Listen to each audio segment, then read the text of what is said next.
Once upon a time, there was a girl called Little Red Riding Hood. One morning, her mother asked her to visit her granny, as she was ill in bed with squonk. She would take her a cake and some honey to cheer her up. Little Red Riding Hood was always pleased to visit Granny and promised that she would stay on the path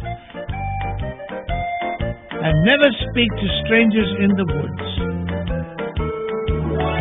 Off she went, skipping down the narrow track that led her to Granny's house, but in the excitement of chasing a moose, she found she had lost the path as well, and now was hopelessly lost. Hello, little girl. And what's your name? Little Red Riding Hood, came the trembling reply. And my mummy says I'm not to talk to strangers. No, except sweets, either. Nor except sweets either, repeated Red Riding Hood as she made to dash off. Wait a minute, not so fast, said the wolf, blocking her path. Oh, please don't hurt me, Mr. Wolf, said Red Riding Hood. I'm on my way to visit my sick granny. Look, I've got her some cake and honey. Yummy, yummy honey, said the wolf poetically. Would you like me to carry your basket for you?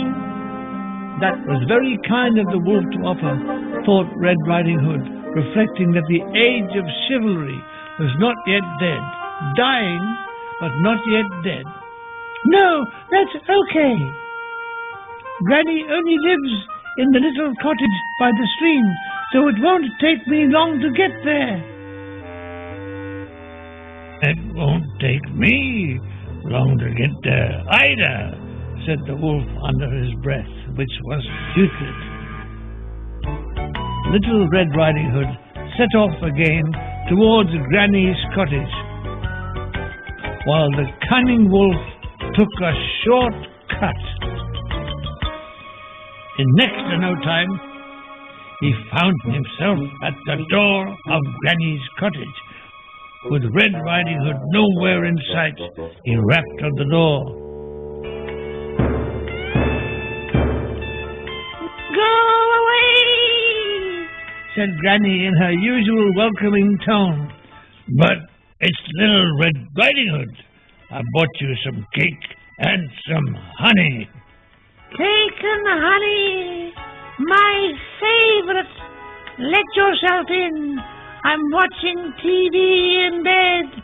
Carefully, the wolf pushed up the latch and sprang at poor Granny. I'm afraid that Granny never did see the end of her favorite Australian soap. The wolf put on the old lady's reading glasses and bonnet and slipped down into the bed to await the arrival of Little Red Riding Hood. Eventually, she reached her granny's cottage, ran up the path, and knocked on the door. Who's there? said the wolf.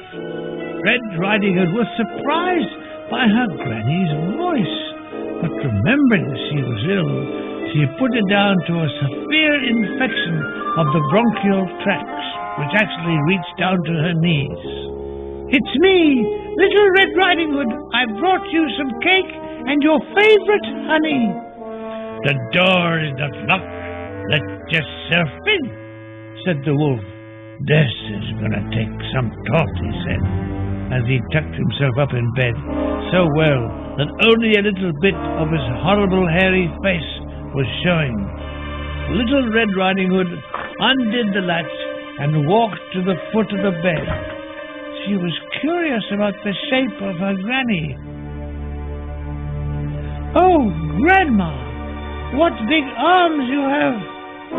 All the better to hug you with, my dear. Oh, Grandma, what big ears you have! All the better to hear you with, my dear. But, Grandma, what big eyes you have!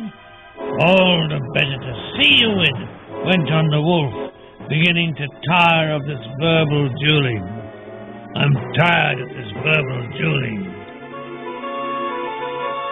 But, Grandma, what big teeth you've got.